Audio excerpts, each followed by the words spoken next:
বিরাট লম্বা চওড়া আলোচনা নয়।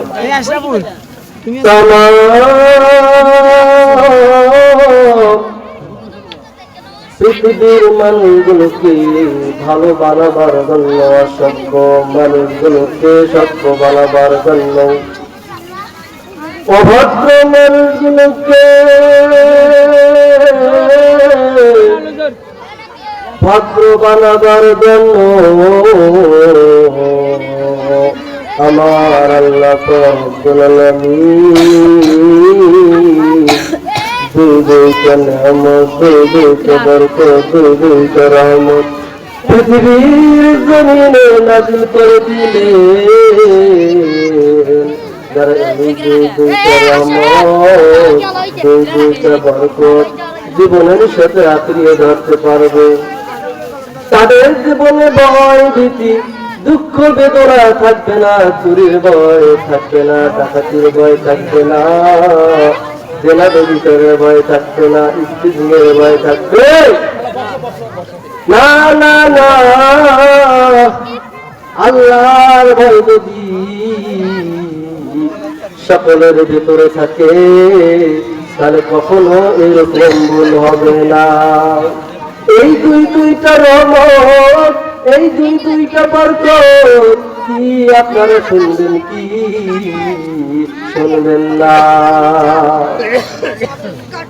এক নম্বর নেয়ামত আমার আল্লাহ পাক রব্বুল আলামিনের 30 পারা কোরআন শরীফ। দুই নম্বর প্রিয় নবীর হাদিস কালা। এই দুইটা দ্বারা দেখে আঁকড়িয়ে ধরতে পারবে, তাদের জীবনে কোনো ভয় থাকবে না।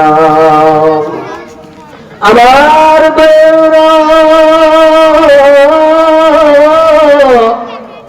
গভীর মনোযোগ সহকারে শুনবেন বাবাজি। আমার নাম মৌলানা শাহিদুল ইসলাম সৈফি, আমি রংপুর থেকে এসেছি আপনাদের এখানে আওয়াজ করার জন্য, ইসলামের বার্তা পৌঁছে দেওয়ার জন্য এসেছি রে বাবা। আমার ভাইয়েরা,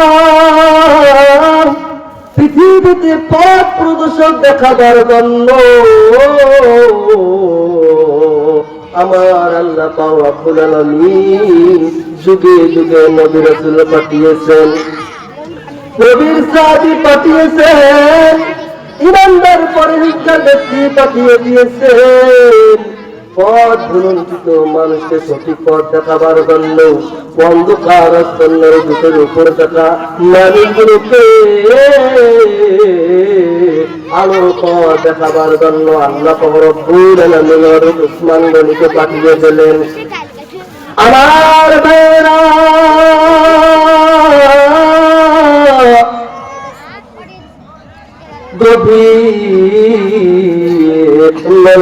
শহরে শুনবেন বাবাজিরা, এইবার উসমান গনি বিশ্ব নবীর তৃতীয় খলিফা।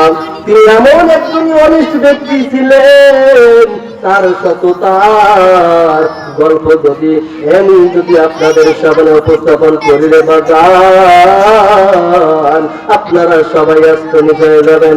বাবাজিরা রে, হযরত উসমান গনি রাদিয়াল্লাহু তাআলা আনহু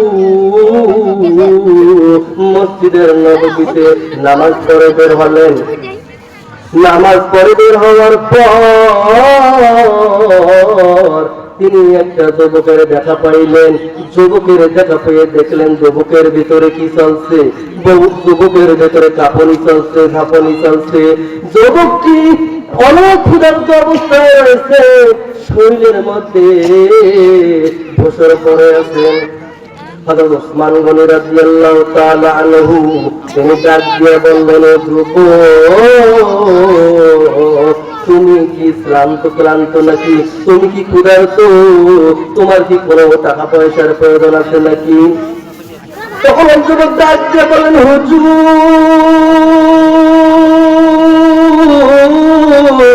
আমি বড় ক্ষুধার্ত, আমাকে যদি আপনি কিছু দান করতেন তাহলে আমার ভালো হইতো হুজুর। আমি এই দান দিয়ে আমার জীবনের ইমপ্রুভমেন্ট ঘটাবো। জোরে সোরে বলেন সুবহানাল্লাহ। আমার বাবাজিরা রে,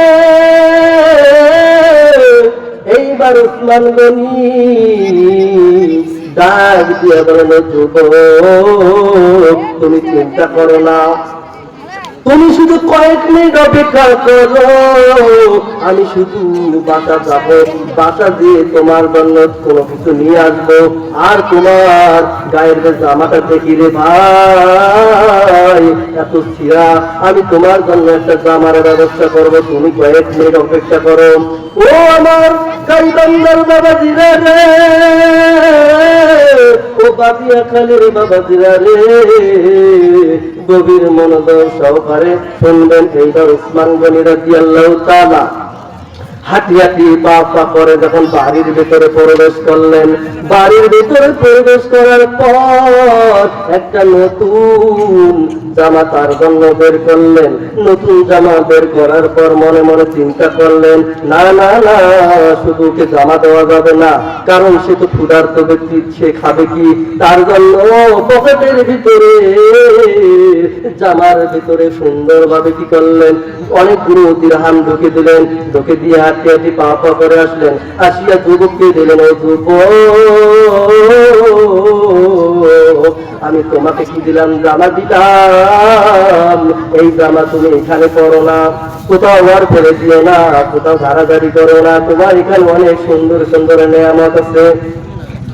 এইবার যুবক নতুন জামা পেয়ে এত সুন্দর খুশি হয় গেল, খুশি হয়ে হাঁটি হাঁটি পা পা করে আর জিকির করতে করতে বাসায় যায়।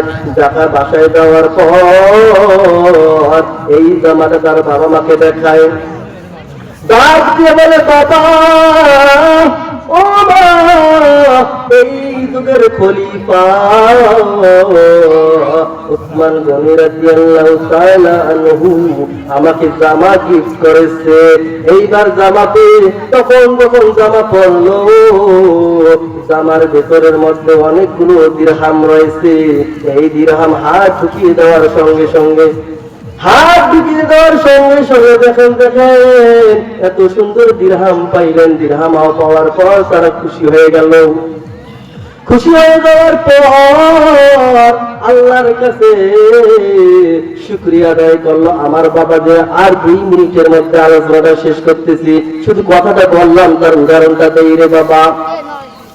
উসমান গনি রাদিয়াল্লাহু তাআলা আনহু এত সুন্দর ভাবে দান করলেন, সে নিজেও বুঝতে পারলো না যে তার দান। তার মানে আমি বুঝাতে চাচ্ছি, এই যুগের জামানার মানুষগুলো যদি কোনো কোথাও যদি দান করে, মসজিদে হোক, মাদ্রাসায় হোক, আর কোনো মানুষকে হোক, সবাই কি করে দানগুলো মানুষকে ভাইরাল করার জন্য মোবাইলে আবার ভাইরাল করে দেখায়, আমি অমুক জায়গায় সমুক জায়গায় দান করেছি রে বাবা। কিন্তু আবু উসমান গনি রাদিয়াল্লাহু তাআলা আনহু এত সুন্দর ভাবে দান করলে, তার দান যাকে করেছে সে নিজেও জানে না। এই দান করতে হবে আল্লাহকে রাজি খুশি করার জন্য,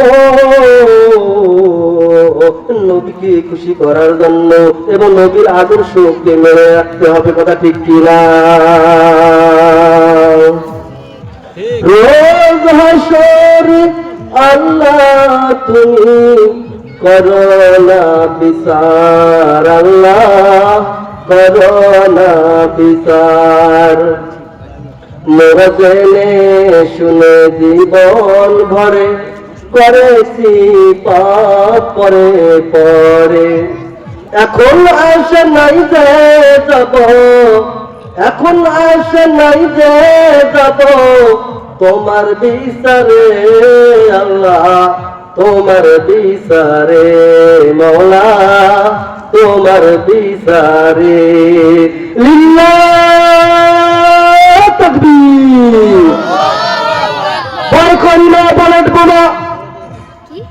আমরা সবাই রাসূল সেরা। ওয়া আখিরু দাওয়ানা আলহামদুলিল্লাহ।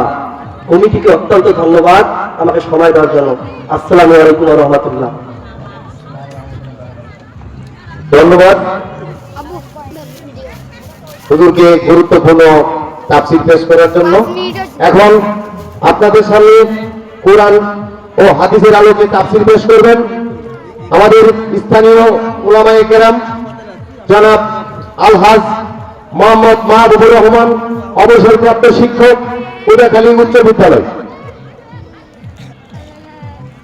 হুজুরকে তার মূল্যবান বক্তব্য প্রদান করার জন্য বিশেষভাবে অনুরোধ করা হলো।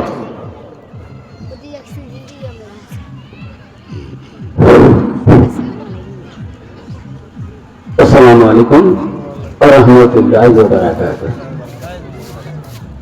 আল্লাহর নবী